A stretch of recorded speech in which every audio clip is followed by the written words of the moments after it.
નમસ્કાર, શો ટાઈમમાં આપનું સ્વાગત છે. ભાવનગરમાં આંબેડકર જયંતિ નિમિત્તે નીકળેલી શોભાયાત્રામાં જોડાયેલા યુવાનો પર હુમલો કરી ફાઇનાન્સ કંપનીના 2 શખ્સો બાઇક લઈને જતા રહ્યા હતા અને આંબેડકરની ઝંડીને રોડ ઉપર ફેંકી દીધી હતી.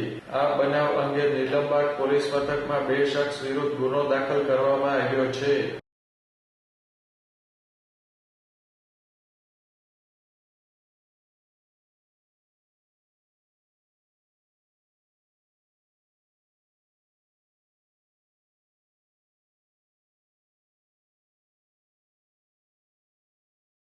શહેરના નીલમબાગ સર્કલ પાસે બનેલી ઘટનામાં દલિત સમાજના આગેવાનો અને ફરિયાદી યુવાન નીલમબાગ પોલીસ મથકે પહોંચ્યા હતા અને 2 શખ્સ વિરુદ્ધ પોલીસ ફરિયાદ નોંધાવી હતી.